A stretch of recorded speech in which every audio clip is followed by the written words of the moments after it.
J'ai passé un moment où j'étais remplie de peur. J'avais peur de rien, de physique, mais j'avais une peur en moi qui était tout le temps là. Quand je mangeais, j'avais peur. Quand je dormais, j'avais peur. Donc je cherchais la paix intérieure, mais que je ne trouvais pas. Tous les jours, je me disais, mais qu'est-ce qui m'arrive? À un moment donné, je me suis dit, mais est-ce que je n'ai pas de problème de cœur? Et j'ai même été faire une IRM parce que je croyais que j'avais un problème sérieux de santé. J'arrive là, mon médecin qui me dit, mais en fait, tu n'as rien. Et je me suis posé 1000 questions. Je me dis, en fait, mais qu'est-ce qui ne va pas chez moi? Et en fait, lorsqu'on vit dans une vie désobéissance, tu es confronté à toutes sortes de démons. En fait, tu ouvres la porte aux démons parce que la Bible dit que l'obéissance est plus que le sacrifice. Lorsque tu n'obéis pas, tu es confronté à tout. Tu peux donner des sacrifices. Moi, je donnais des dîmes et des offrandes à l'église. Mais tout ça ne m'a pas... Plus fort. Ça m'a pas aidé. À partir du moment où j'ai obéi, j'ai accepté l'appel de Dieu, j'ai accepté de lâcher prise, j'ai trouvé la paix intérieure. Hey guys, welcome back sur Manifeste et cette fois-ci, on va parler de la chair, des tentations et surtout l'action du Saint-Esprit dans tout ça avec une invitée spéciale. Bonjour Linda. Bonjour. Comment vas-tu? Ça va. Tu peux te présenter en quelques mots? D'accord. Bonjour, je m'appelle Linda, je suis maman de 2 enfants, je suis croyante, je vis en Belgique. Je pense que c'est bon. Ok, on a une bonne habitude de poser 2 questions pour apprendre à connaître notre invité. Première question, c'est que définis-tu par la prière? Quand on dit prière, qu'est-ce qui te vient en esprit? Alors, selon moi, la prière, c'est la vie de tous les jours. Parce que lorsqu'on prie pas, on est au courant de rien.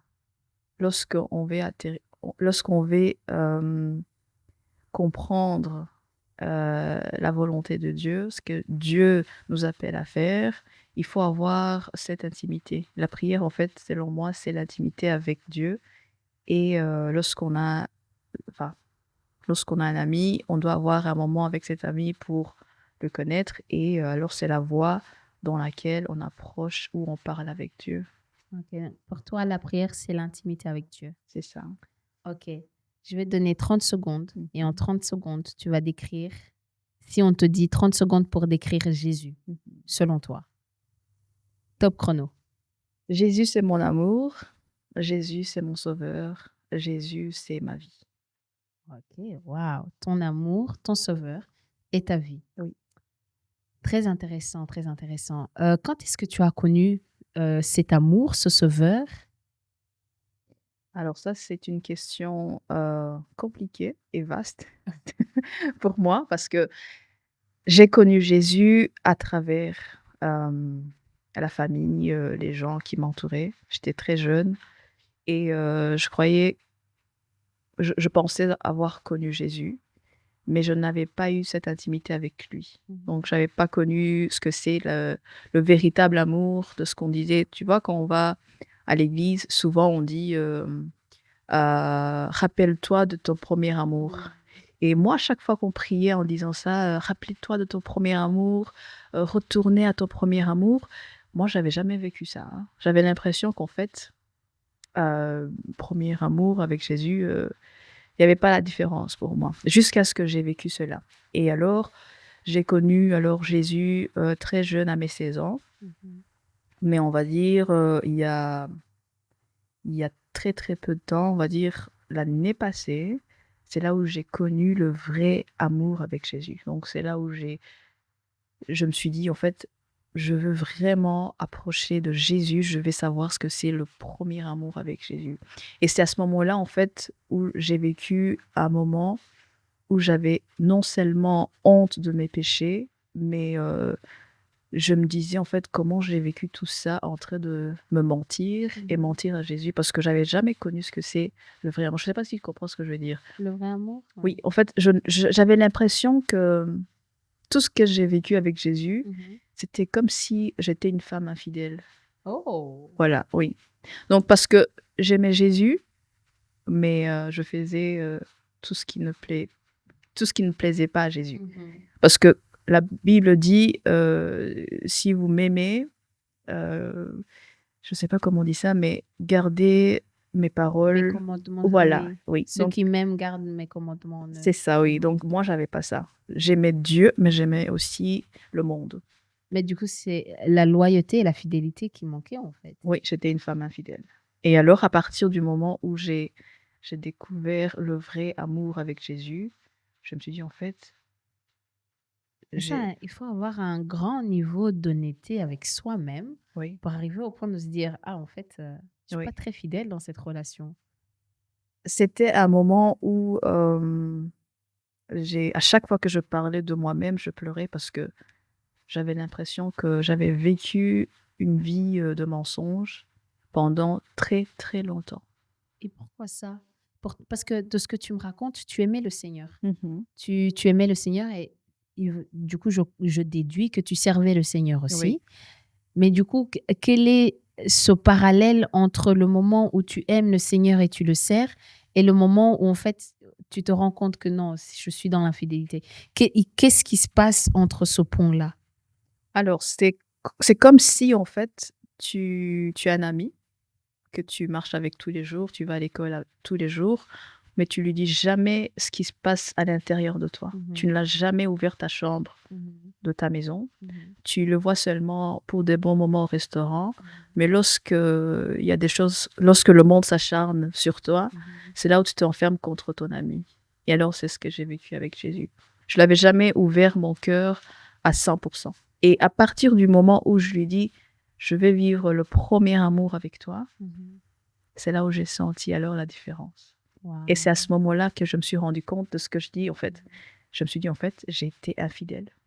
Wow. Ça me rappelle la Oui. parole de Paul, où Paul dit, mon être intérieur, Oui. mon homme intérieur aime l'Éternel, Mhm. mais ma chair extérieure Ouais. vit un autre combat que tous les jours je dois mener. Donc au final, est-ce que ça serait pas le combat entre la chair, donc ce que notre corps veut et qu'au final on se rend compte que on est dans l'infidélité, Oui.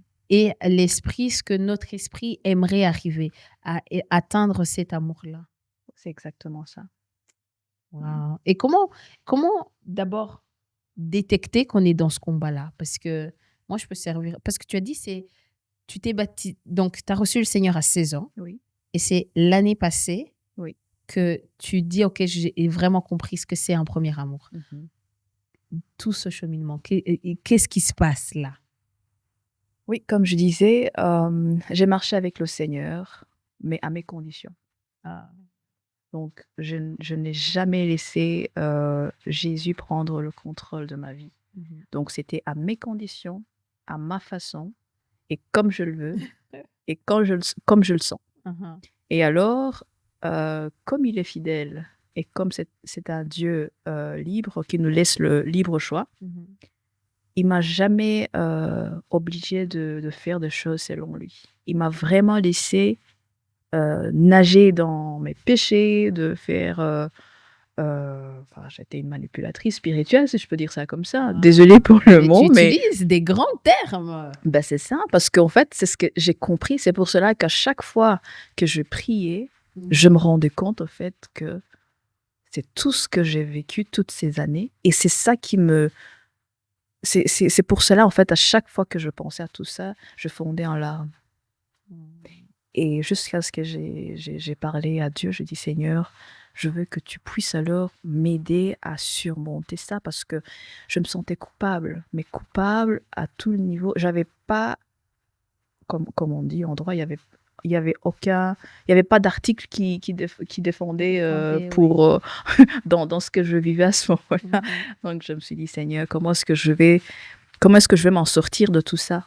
Mais tout doucement, le Saint-Esprit m'a rassurée. Et aujourd'hui, j'arrive alors à aborder ce sujet. Avant, je ne pouvais pas sans fonder en larmes. Wow. Oui. Ce que tu viens de dire, j'étais une manipulatrice. Enfin, tu utilises des grands termes. Oui. Et c'est des termes difficiles à digérer, à accepter vis-à-vis de soi-même, Oui. vis-à-vis de son comportement envers Dieu.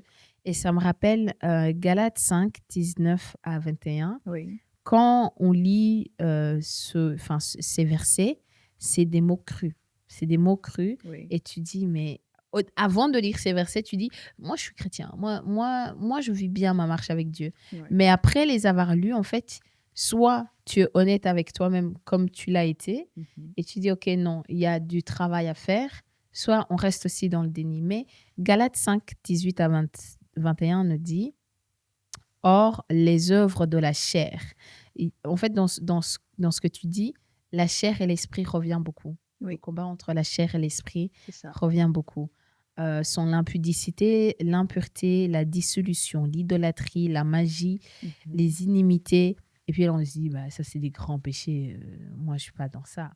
Les querelles, les jalousies, les animosités, les disputes, les divisions, l'envie, l'ivrognerie, l'excès de table. Donc, même dans les petites... Et les choses semblables. Donc, même les choses qui ressemblent à ça, ça va aussi dans le même lot. Et quand on lit ça, c'est là qu'on se rend compte que notre homme intérieur, il n'est pas si... On aime Dieu, mais il n'est pas si clean que ça, tu vois. Oui. Comment est-ce que toi, tu as détecté ça? Donc, il n'y a pas de stratégie pour ça. C'est à partir du moment où tu te lances entièrement à Dieu. En fait, il y a, comme je disais, moi, je marchais avec Dieu selon mes principes. Donc, selon mes conditions. Donc, à partir du moment où tu mets des conditions à Dieu, Dieu va dire, OK, tu veux qu'on marche comme ça, on fera comme ça. C'est comme ça que moi, j'ai compris. Parce qu'il ne m'a jamais obligé de me dire, non, moi, je te fais comme ça, tu te fais comme ça. Non. Je lui ai dit, Seigneur, moi, je veux ça comme ça. OK, ça va, on marche comme ça. Tu ne veux pas que je conduise le train, ben ça va, tu sois le conducteur, je serai à côté. Seulement, je vais éviter que tu t'écrases. Dans certaines circonstances, ça arrive que tu meurs dedans et le train va s'écraser. Mais ici, par la grâce de Dieu, il m'a protégée jusqu'à ce que je ne m'écrase pas, je ne me fais pas écraser. Bref, ici, c'est ce que je peux dire.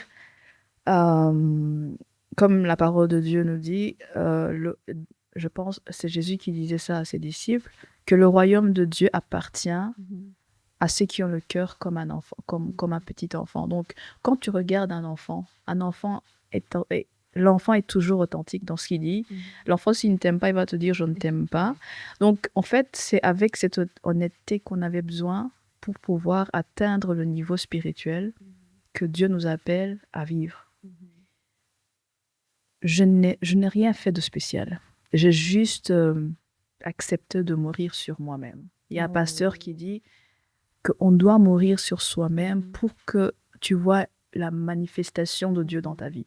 Donc moi, à partir du moment où j'acceptais de mourir sur moi, c'est en fait accepter que j'étais en tort. Je dis, Seigneur, voilà, maintenant, je te laisse conduire ma vie. À partir de ce moment, alors le Saint-Esprit, il m'a dit, voilà, tu étais comme ça, tu étais comme ça, tu étais comme ça. C'est à partir de ce moment que j'ai commencé à comprendre, en fait, que je n'ai pas été juste avec Dieu. Mais tu sais, moi, ce qui m'a choquée, parce que on vit à peu près les mêmes choses et c'est le chemin chrétien. Moi, ce qui m'a choquée, c'est je me suis rendu compte que plus tu t'approches de Dieu, pas plus tu deviens... On aimerait penser que plus tu t'approches de Dieu, plus tu t'approches de la perfection. Oui. Mais non. Plus tu t'approches de Dieu, plus tu as un miroir de plus en plus clair et net d'à quel point toi, tu es mauvais. Oui, tout à fait. Et ça, personnellement, ça m'a fait un choc. Ça m'a fait un choc où ça fait des semaines et des semaines, je suis dans une montée avec le Seigneur et tout roule. Carrément, le vent passe et j'entends la voix de Dieu dans le vent. Et puis, je me dis, OK, ferme tout et va chercher la face de Dieu. Vraiment, concentre-toi sur la face de Dieu. Mais plus je me rapproche, plus je me rends compte à quel point, en fait, mon homme intérieur est mauvais. Je suis là. Oui. Du coup, la réaction qu'on aimerait avoir, c'est « Ah, je vais partir » parce que tu n'aimerais pas continuer à te voir exposer. Donc, je vais partir. Mais de ce que tu me racontes, tu as été honnête et tu es resté. Et je trouve que c'est ça qu'il faut faire. Beaucoup de chrétiens qui disent oh, dès que tu t'approches de Dieu, tu penses que Dieu va te prendre, il va te rendre pur, il va te rendre saint, et puis tu es parti, tu vois.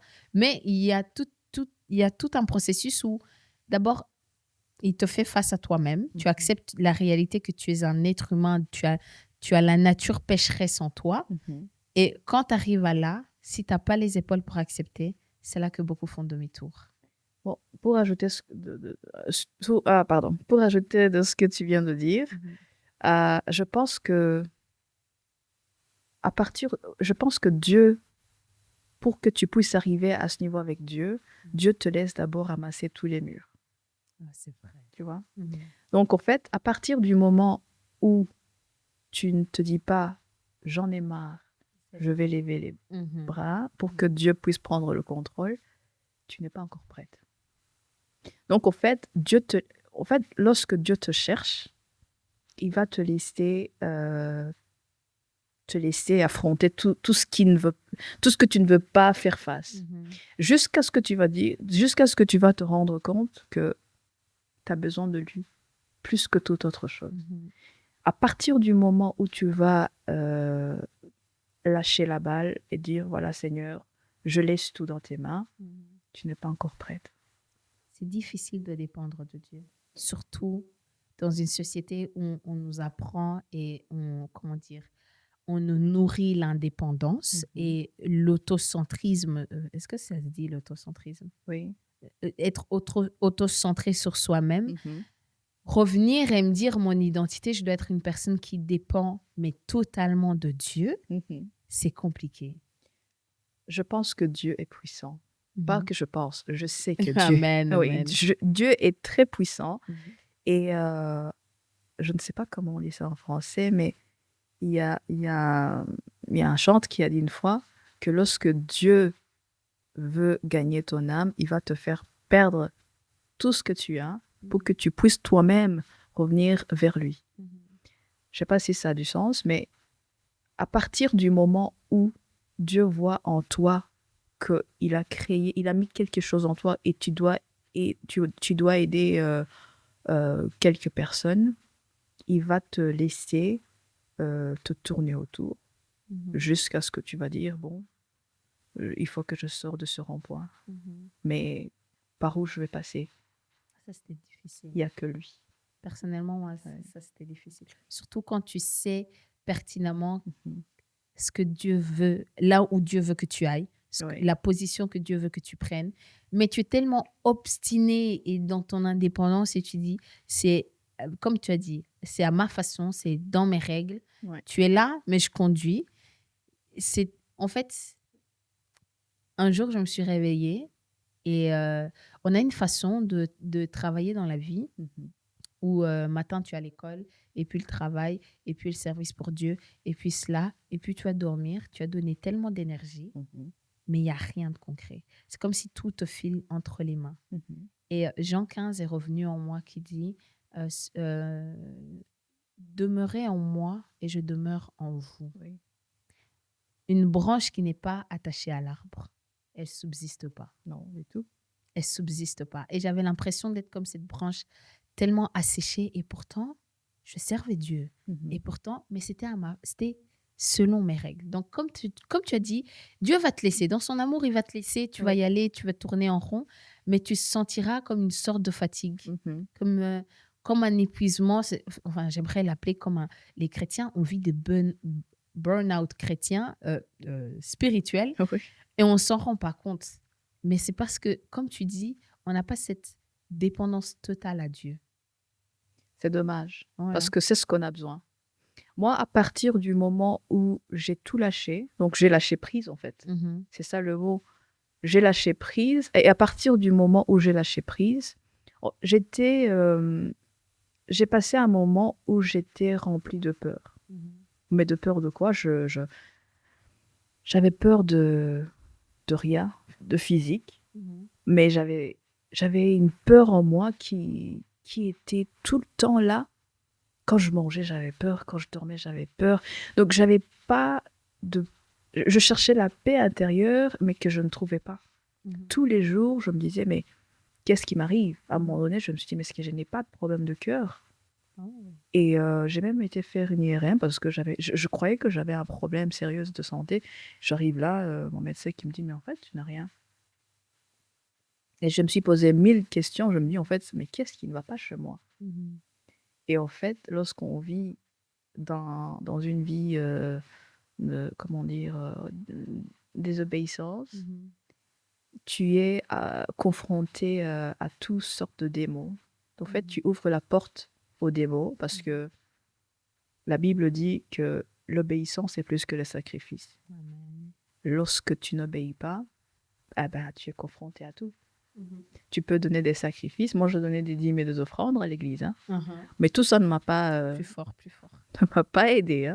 À partir du moment où j'ai obéi, j'ai accepté l'appel de Dieu, j'ai accepté de lâcher prise, j'ai trouvé la paix intérieure. En fait, je comprends ce que tu dis. Accepter de lâcher prise, les sacrifices. Pour moi, lâcher prise, c'est pas OK, je fais rien tant que Dieu ne m'a pas dit de faire quelque chose. Pour moi, le sens de lâcher prise et de dépendre de Dieu, c'est surtout chaque jour sacrifier. Le plus grand sacrifice qu'on peut faire, c'est sacrifier sa chair. Oui, et si je peux ajouter aussi, alors ici, je connais un pasteur qui parlait aussi de lâcher prise une fois. Et alors, il a dit, d'abord, la première des choses que tu dois faire quand tu dois lâcher prise, c'est mourir sur soi. À partir du moment où tu sais que tu ne dépends plus de toi-même, c'est la première des choses que c'est le premier pas de lâcher prise dans ta vie, si on dit ça comme ça. Et aussi, il a dit, tu dois avoir la feuille de route. Tu dois demander le Saint-Esprit de donner la feuille de route. Donc, c'est-à-dire que ta journée démarre. Mais qui va conduire ta journée? Est-ce que tu as dit, Saint-Esprit, ma journée démarre, j'ai besoin d'une feuille de route. Lorsque tu demandes la feuille de route au Saint-Esprit, il va te conduire. Ça, c'est lâcher prise. Parce que tout ce que tu vas faire, tous tes programmes de la journée, ça ne dépend pas de toi. Ça dépend du Saint-Esprit. Ça, c'est lâcher prise. Mais à partir du moment où tu te réveilles et tu vas marcher selon toi, selon tes conditions, ça, c'est pas lâcher prise. Et lâcher prise, en fait, à partir du moment où on approche Dieu, à partir du moment où on demeure dans la prière, il y a une façon de comprendre des choses et une façon de voir la feuille de route que le Saint-Esprit nous impose, enfin pas nous impose, mais nous donne au début de la journée. Et une fois qu'on a compris ça, il y a des décisions qu'on va prendre qui ne dépendent pas de nous, mais qui dépendent de la volonté de Dieu. Et je pense que lâcher prise aussi, c'est n'est plus vivre pour soi, mais vivre selon la volonté de Dieu et l'appel de Dieu. Wow. Ne plus vivre pour soi, mais vivre selon l'appel de Dieu. Oui. Moi, tout ça, c'est beau. C'est beau et tu te dis, waouh, j'aimerais y aller. Mais quand donc l'Esprit de Dieu te donne la feuille de route, donc tu marches là où l'Esprit de Dieu marche. Qu'est-ce qui arrive quand l'Esprit de Dieu marche dans l'ombre de la vallée de la mort? Tu suis? Parce que la parole de Dieu... L'ombre de la vallée de la mort. Oui, je serai avec vous. Donc, il sera avec nous. Oui. Rien ne nous atteindra. Je reviens sur le combat de la chair et l'esprit. À quel moment l'Esprit de Dieu prend le dessus de notre chair? Parce que à ce qu'on raconte, c'est fatigant. Hein. C'est fatigant. T'es une personne colérique, t'es une personne qui aime beaucoup les calomnies et les disputes, mais maintenant, tu dois changer d'identité. Mais en fait, c'est naturel, ça vient, c'est quelque chose que tu forces pas. À quel moment ou quelles sont les astuces qu'on peut utiliser pour que l'Esprit de Dieu prenne le contrôle sur notre chair? Qu'est-ce que toi, tu as fait pour arriver au point que l'Esprit de Dieu a pris place dans ta vie et a surmonté, et du coup, tu peux surmonter ta chair via l'Esprit de Dieu en toi? D'accord. Je vais répondre à cette question par Romains 8, 13. Je lis, « Si vous vivez selon la chair, vous mourrez. Mais si, par l'Esprit, vous faites mourir les actions du corps, vous vivrez. » Répète le dernier. Je répète tout. Si vous vivez selon la chair, vous mourrez. Mais si, par l'esprit, vous faites mourir les actions du corps, vous vivrez. Donc, c'est se faire violence. Non, du tout. OK. Donc, à partir du moment, d'abord, comme je disais, à partir du moment où tu décides que le Saint-Esprit va conduire ta vie, tu vas suivre la feuille de route. Mais avant de demander la feuille de route, tout ce que tu viens de citer, la colère, tout ce qui va avec matérialisme, tout ça, ce sont des signes, des signaux qui te disent, en fait, tu es en train de mêler un combat intérieur. Ce combat intérieur, à partir du moment où tu as compris qu'en fait, que tu vis des choses qui sont en train de détruire ta vie, et tu cherches l'aide, c'est à ce moment-là où tu vas alors sortir de tout ce qui avait captivé ta vie. Donc, la colère. Je vais prendre un exemple. Moi, au début, quand j'étais encore dans mes montagnes russes chrétiennes, donc quand je vivais... Aujourd'hui, j'étais croyante, demain, pas vraiment croyante, demain, à moitié. Donc, j'ai été attaquée par un esprit de colère. Donc, à un moment donné, j'étais colérique, tellement qu'aux moindres choses, je démarrais, en fait. Et je ne me rendais pas compte. Donc, je me suis dit, mais qu'est-ce qui m'arrive? Pourquoi je suis comme ça? Pourquoi avant, je n'étais pas comme ça, mais pourquoi je suis comme ça? Et alors, à partir du moment où tu te poses des questions, tu es sur le chemin de ta guérison. Mais une fois que tu n'as pas compris que tu es colérique et c'est un problème, tu n'es pas encore prête à recevoir ta guérison. À partir du moment où tu réalises que tu es malade, tu vas demander de l'aide. Tu vas chez le médecin. Si aujourd'hui on te dit, en fait, tu as l'air pas bien, il faut voir un médecin, et tu dis non, je veux bien, bah, tu n'iras pas chez le médecin. Mais à partir du moment où le matin tu vas te réveiller, tu vas dire en fait, je veux pas bien, je veux voir un médecin, tu es dans ta voie de guérison. Donc, moi, ce qui m'a aidé dans tout ça, j'ai d'abord changé le milieu de personnes que je fréquentais. Donc, en fait, les gens qu'on fréquente dans la vie de tous les jours, ça influence qui nous sommes. Absolument. Des relations amoureuses qui ne sont pas... Enfin, qui influencent qui nous étions, qui nous rend... parce qu'il faut être honnête. Lorsqu'on est avec quelqu'un et qu'on n'est pas marié, il y a une transmission des esprits. C'est ça. Dis la vérité, les gars. Oui. Aujourd'hui... Désolée, les gars, mais... Vous l'acceptez ou pas, mais oui. Elle tire. Donc, à partir du moment où tu ouvres des portes au diable, tu vas ramasser. Et sur ce point-là, la Bible nous dit, c'est Jésus qui le dit, concernant ce que tu viens de dire sur les relations, la parole de Dieu nous dit qu'on peut chasser un démon. Mais il ne va pas loin. Il ne va pas loin. Il reste tout près. En plus, il vient équipé avec 7 autres plus méchants que lui. Oui, et plus puissants aussi. Donc, en fait, il faut dire que il y a des combats qu'on mêle, qu'on n'en avait pas avant, mais qu'on a tirés par notre désobéissance. Un exemple, moi, j'ai vécu une relation, je n'étais pas mariée, et j'ai découvert qu'en fait, j'ai reçu d'autres... Comment dire, on dit des caractères ou je ne sais pas comment dire, mais une autre personnalité qui me ressemblait plus, qui n'était pas moi. Donc, par exemple, je n'étais pas une personne colérique et jour au lendemain, j'étais colérique. Pourquoi? Parce que j'ai ouvert une porte et j'ai accueilli des méchants. Mais pour m'en sortir de tout ça, il faut que je réalise en fait que ça, c'est plus moi. Il faut faire un bilan personnel dans la vie. Que tu sois chrétien ou pas, il faut faire un bilan. Il faut voir, avant j'étais comme ça, je ne suis plus comme ça. Avant, j'étais honnête, je ne suis plus honnête. Pourquoi? Une fois que tu es dedans, tu commences à chercher de l'aide.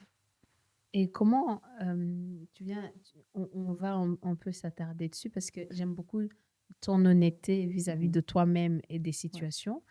Comment tu as navigué et comment tu es sorti? Parce que beaucoup de personnes tombent dans ces relations qui ne sont pas de Dieu et ils ont cette culpabilité où ils se rendent compte qu'en fait, non seulement ils ont changé, mais se sont éloignés de Dieu. Oui.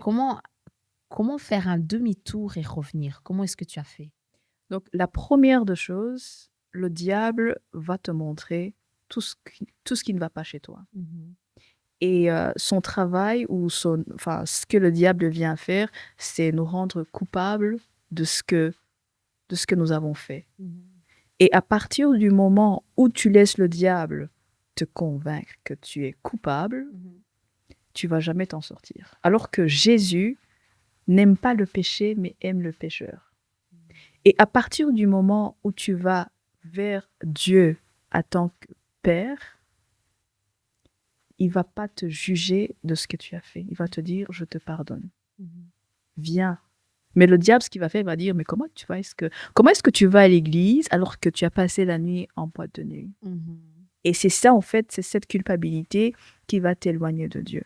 Donc, à partir du moment où tu te dis, donc, je lâche tout, je vais comme je suis, comme le fils prodige. C'est prodigue ou prodige? Prodige. Prodige, voilà. Comme le fils prodige, la première des choses qu'il s'est rendu compte, il a dit, en fait, dans la maison de mon père, ses serviteurs mangent tout, alors que moi, je mange avec les cochons. Donc, j'y vais chez mon père, tant pis, je vais travailler avec ses serviteurs, mais je ne peux plus vivre ici. Et qu'est-ce que son père a fait? Il a accueilli les bras ouverts. Il a dit, mon fils, tu m'as manqué. Qu'est-ce qu'il te faut? Amener tout ce qu'il lui faut, une belle bague, des vêtements. Carrément, il y a eu une fête. Donc, c'est ce qui se passe lorsqu'on retourne vers notre Créateur, qui est notre Père. Dieu, en fait, la grâce de Dieu, c'est ce qui nous rend qui nous sommes. À partir du moment où la grâce ne sera plus sur terre, on pourra alors se condamner et avoir honte d'aller à l'église. Mais au moment qu'il y a encore la grâce dans la maison de Dieu, on doit encore en profiter et dire, ok, j'ai fauté hier, mais je vais plus pécher demain. Donc, je dirais que moi, ce qui m'a attiré vers Dieu, d'abord ce qui m'a amené encore dans la voie propre pour pouvoir alors passer dans tout ce chemin de guérison, me rendre compte que j'étais infidèle envers mon Dieu et tout ça. J'ai d'abord accepté retourner dans la présence de Dieu. Quand j'ai accepté de retourner dans la présence de Dieu, alors je me suis rendu compte au fait qu'il fallait que je reste là, parce que c'est là où se trouvait ma paix. Je me rappelle, le premier jour, j'étais en pleurs. Parce que le diable nous coince dans ce nœud de culpabilité, alors que, comme tu viens de dire, il y a un père avec les bras ouverts. Et on se dit, mais mon péché est un obstacle à ce que je rencontre, je retourne vers Christ. Mais la parole de Dieu nous dit, en effet, j'ai l'assurance que ni la mort, ni la vie, ni les anges, ni les dominations, ni le présent, ni l'avenir, ni les puissances, ni la hauteur, la profondeur, ou aucune autre créature ne pourra nous séparer de l'amour de Dieu manifestant en Jésus-Christ. Amen. Le péché aussi. Il n'y a rien. Il n'y a rien. Que la nature, que les eaux. Il n'y a rien qui peut te séparer de l'amour de Dieu, à part la culpabilité que le diable garde en toi. Mais si on marche dans cette parole, ben, on arrivera à ce Père qui nous attend les bras ouverts au final. Tout à fait, tout à fait. Donc, je pense que c'est ça qu'il faut. D'abord, oublier la culpabilité, ne pas écouter la voix intérieure qui te rappelle à chaque fois que tu es coupable et aller vers le Seigneur et changer l'entourage parce que ça aussi, ça influence qui nous sommes. Et alors, à partir de ce moment, on va vivre les bénéfices de la vie de l'esprit. Amen. C'est la paix, c'est l'amour, c'est la joie, c'est la prospérité parce qu'on en a besoin. Amen. Tout ça va tout ça va dans le cadre de l'obéissance. Et donc, tu as parlé tu avais une peur constante. C'est après avoir fait ce cheminement, être revenu près du Père et à vivre une vie selon l'Esprit de Dieu. Est-ce que cette peur est restée? Non, la peur est restée devant la porte de l'église. Amen. Donc oui. À partir du moment où je franchis la porte de l'église, en sortant, j'étais une autre personne. C'était comme si j'étais remplie de boue. J'entre dans la piscine et c'était même pas une piscine, mais c'est une machine à lessiver, quoi. Tu vois comment? Oui, c'était ça. Et puis en sortant, j'étais une nouvelle personne. Alors que j'étais soi-disant chrétienne, baptisée, je priais, j'intercédais, mais je n'avais pas d'identité en Christ, une vraie identité. Ouais. Et comment, en tant que... Pardon. Pas de souci. Comment, en tant que mère, en tant que maintenant serviteur et amoureuse de Christ, Oui. comment est-ce que tu peux dire que la paix intérieure ou alors le Saint-Esprit se manifeste dans ta vie? Quelles sont les choses qu'on peut dire, OK, là, je peux dire que le Saint-Esprit et la paix intérieure se manifestent en moi? Déjà, quand on est rempli de peur, il y a une manière qu'on influence nos enfants. Donc, on a tendance à les engueuler pour un oui et un non. Et on ne se rend pas compte, mais nos enfants souffrent dedans, beaucoup même. Non seulement les gens qui nous entourent, mais les gens que tu vis au quotidien, tes enfants, je veux dire, ils vivent des cauchemars, en fait. Bah, au moindre chose, tu cries, ce qui n'est pas idéal, et ça traumatise les enfants. Mais à partir du moment où tu reçois la paix que Christ te donne, en fait, c'est que Dieu te donne aussi une autre sagesse. Tu as une façon d'accumuler comment dire, des combats de tous les jours, parce que c'est pas parce que tu reçois la paix que tu ne vivras plus des combats. Bien sûr, tu vas avoir des factures, tu vas avoir des gens qui vont arriver en retard, mais tout ça, tu vas gérer ça avec la douceur, avec amour. Et alors, c'est ça que c'est à partir de ce moment, alors que tu vas, comment dire, avoir des fruits, des fruits. Oui, les fruits du Saint-Esprit. Voilà. Donc, tu vas avoir des fruits que le monde va alors voir en toi. Et tout le monde qui vont te voir, ils vont dire, mais en fait, tu es différente. Et tu sais ce qui est bien, lorsque tu reçois la paix, c'est quelque chose qui va se voir aussi sur ton visage. Tu sais, je veux te dire une anecdote, mais tu vas rigoler. Lorsque on est agité par des mauvais esprits, en fait, quand tu n'as pas de paix intérieure, tu sais que tu peux acheter une belle crème à 200 €, mais ça va rien faire. Tu vas mettre sur ta peau, mais tu vas avoir la peau séchée, tu vas avoir des boutons, tu vas avoir c'est pas le produit miracle. Voilà. Mais à partir du moment où tu as la paix, même si tu ne mets pas de crème, tout le monde va dire, mais qu'est-ce qui t'arrive? Tu es toute belle, tu es toute jolie, mais c'est juste la paix intérieure. La paix intérieure, en fait, change énormément de choses. Change la façon dont tu t'exprimes, change la façon dont tu parles avec les gens autour de toi, change la façon dont tu gères tes finances, parce que tout ça va ensemble. Oui, parce que lorsque tu n'as pas la paix intérieure, tu as tendance à même à gaspiller ton argent. Tu as la flemme, tu ne veux plus nettoyer la maison, en fait, tu es agité. Quand je grandissais, je grandis toujours, mais... Nous tous. Hein? Nous tous. Oui. Mais on me répétait toujours, j'ai grandi dans une famille chrétienne, du coup on me répétait toujours pour que je range ma chambre, c'est l'Esprit de Dieu ne t'a pas visité aujourd'hui. J'étais là, mais non, mais j'ai lu ma Bible, mais regarde les versets que j'ai écrits. Et puis on me disait, l'Esprit de Dieu n'habite pas dans le désordre. Exactement. Et j'étais là, mais non, mais non. Mais j'ai fait, là où je me suis rendu compte que c'est vrai, que c'était pas juste dans la tradition africaine, on aime nous dire des choses pour nous faire peur, pour qu'on agisse. Et que je me disais, c'est l'une de ces choses-là.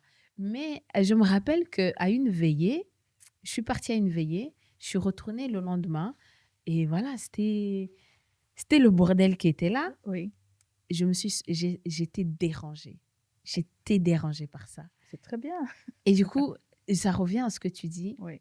Quand la paix intérieure et le Saint-Esprit vient, même dans les petites choses au quotidien, tu changes.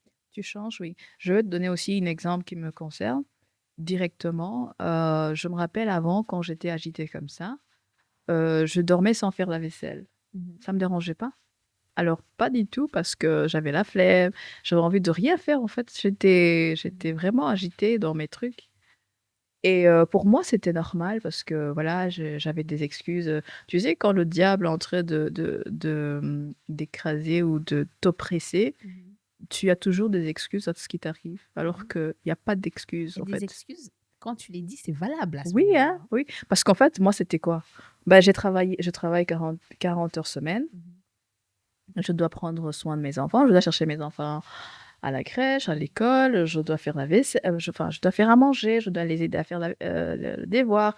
Donc, le seul moment que j'ai à moi seule, c'est me reposer, quoi. Et quand mes enfants, ils sont au lit.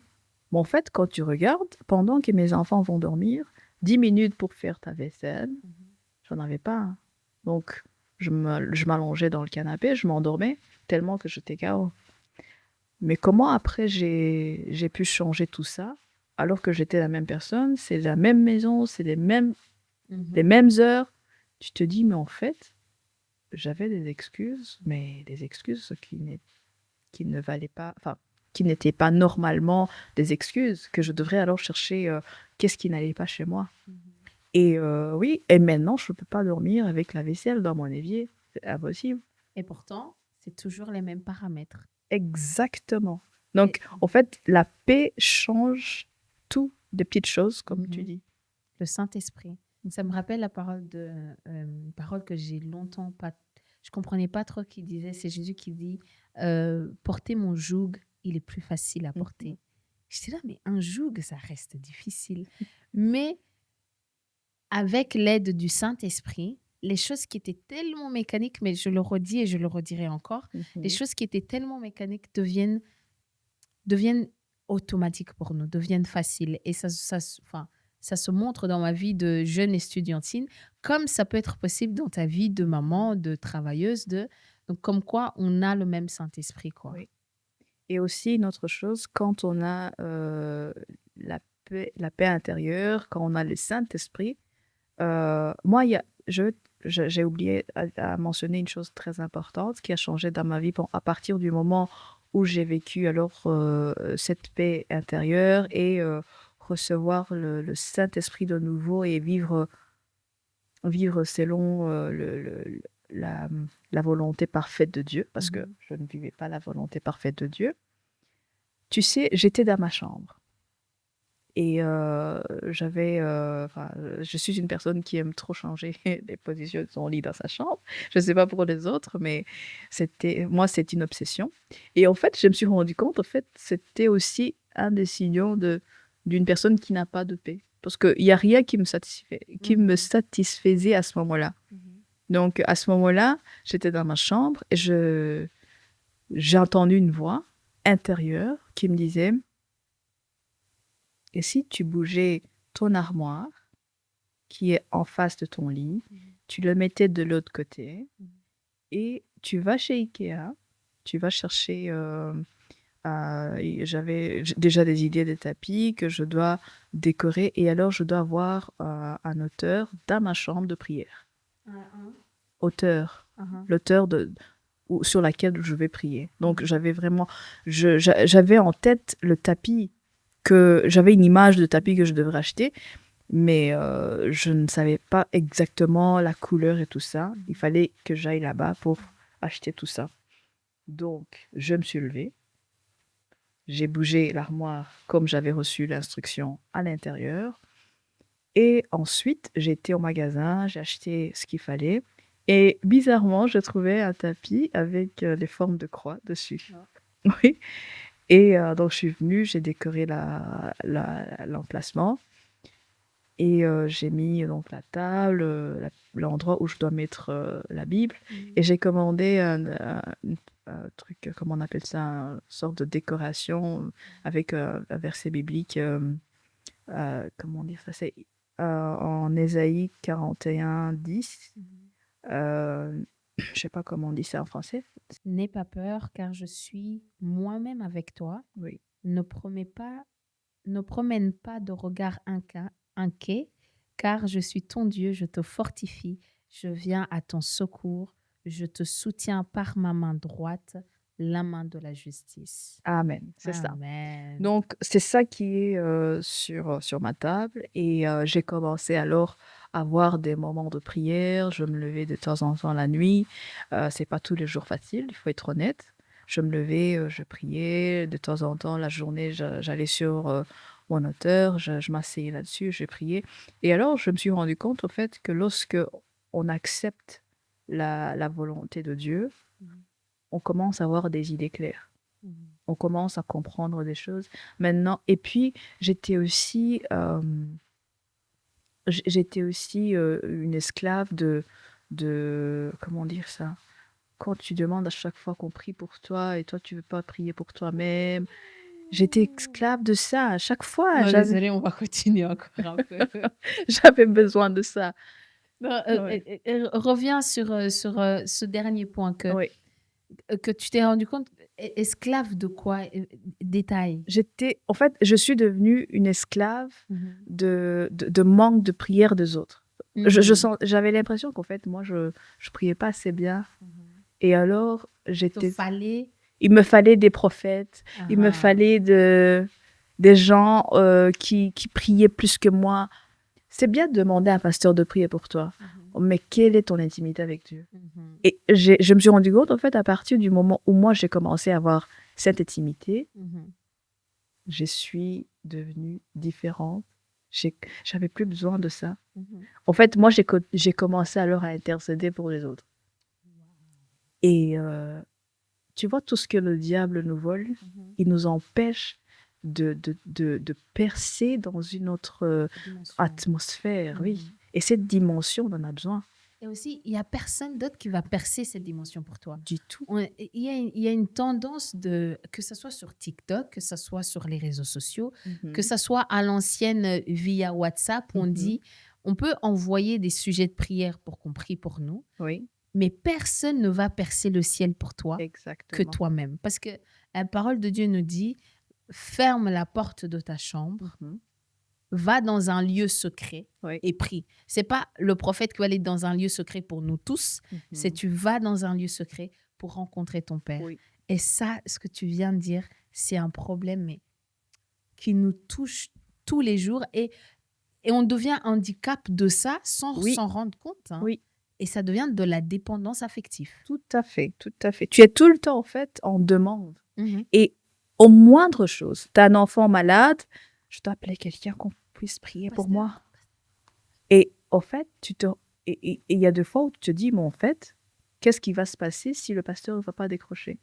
Est-ce que mon enfant va mourir? Alors que le pasteur prie le même Dieu, tu as reçu le même salut, tu vis dans la même grâce, et tu parles au même Dieu qui peut te parler directement aussi. Mais tu n'as pas confiance en toi. C'est que ça m'est arrivé. Dernièrement, j'étais habitée dans un autre pays. Et du coup, je ne vivais plus avec ma mère qui est une femme de prière. Oui. Et j'avais tendance, et c'est là que je me suis rendu compte que waouh, et c'est là, j'étais en train de prier et puis Dieu m'a dit, mais en fait, tu es plus dépendante de ta mère que de moi directement. Exact. Et puis Dieu a rajouté, Dieu est un Dieu jaloux.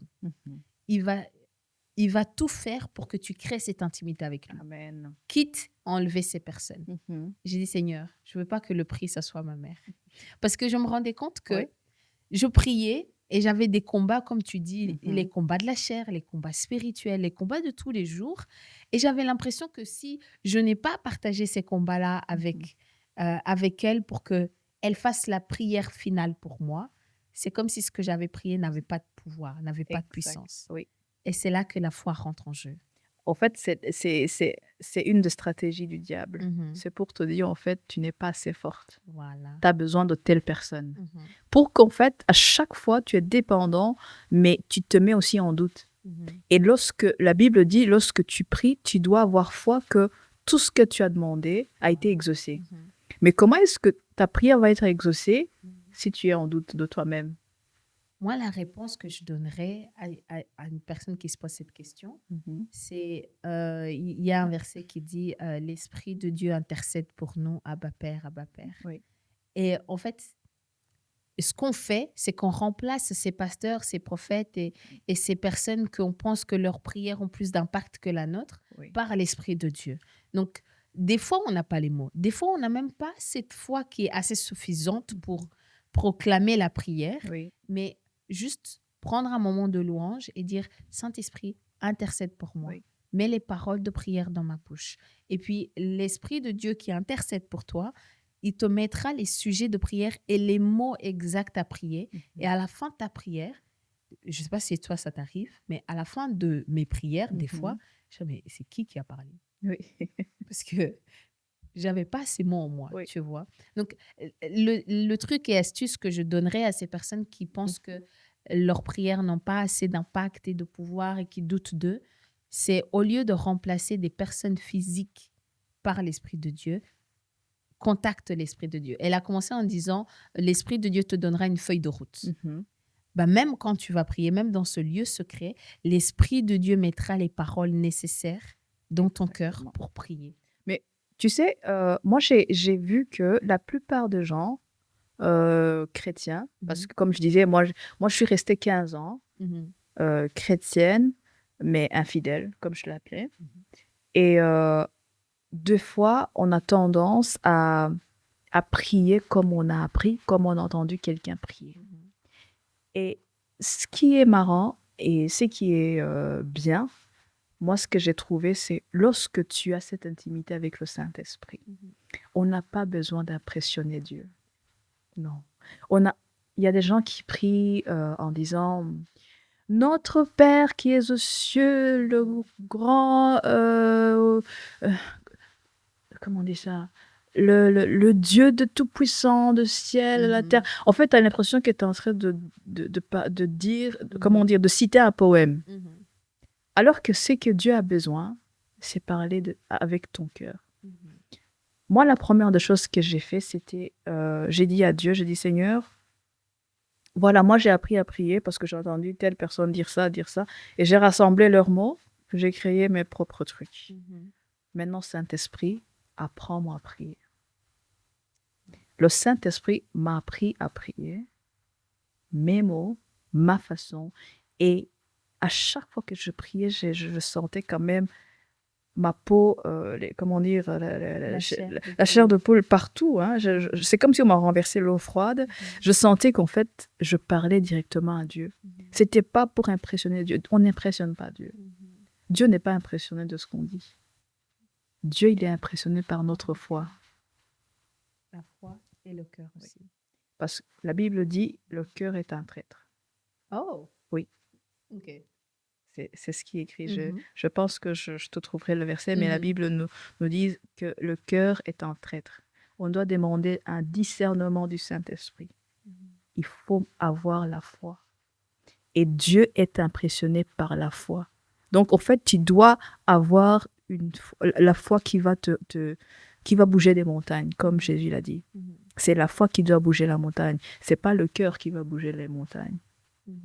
Donc, pour moi, je dirais, à partir du moment où tu vas laisser le Seigneur te guider dans ta prière, t'apprendre à prier, tu vas vivre une autre dimension. Et tu vas avoir la joie du salut.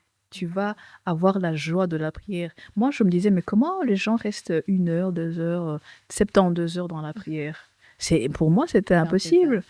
Oui, mais à partir du moment où tu parles à ton ami, moi, j'ai un ami que je parle plus de 4 heures sur WhatsApp et je ne me rends même pas compte qu'on a parlé autant d'heures. Et je me dis, mais et pourquoi pas avec le Saint-Esprit, en fait, Ouais. à partir du moment qu'ils m'apprennent à prier. Et je lui ai dit, Saint-Esprit, si je veux parler avec mon ami telle heure, pourquoi toi, tu peux pas m'apprendre à prier? Et il m'a appris petit à petit. J'ai pas encore fait 72 heures. Je suis encore en pleine croissance. Quand Faut tu être arriveras, honnête, oui. appelle-moi parce que Oui. 72 Mais heures. je ne prie plus 10 minutes. J'ai de quoi dire, j'ai de quoi parler, voilà. Et puis, la prière aussi en langue, c'est quelque chose que j'encourage les gens, vraiment. Oui. De demander le Saint-Esprit de te baptiser en esprit, ça, ce sont des mystères. Que dirais-tu, parce que tu es maman, tu travailles, que dirais-tu à cette mère qui n'arrive pas à trouver du temps pour Dieu? Et avec raison, la vie est faite de façon à ce que Oui, il n'y a pas le temps même pour soi. oui. Donc, quel conseil donnerais-tu? Quel mot pourrais-tu dire à ces mamans, à ces mères qui t'écoutent? Ce que je dirais à cette maman, lorsqu'on aime, on trouve toujours le temps. Lorsqu'on a un mari à la maison et on est fort chargé, on aura quand même un moment de papoter. Il n'y a personne qui travaille 24 heures sur 24.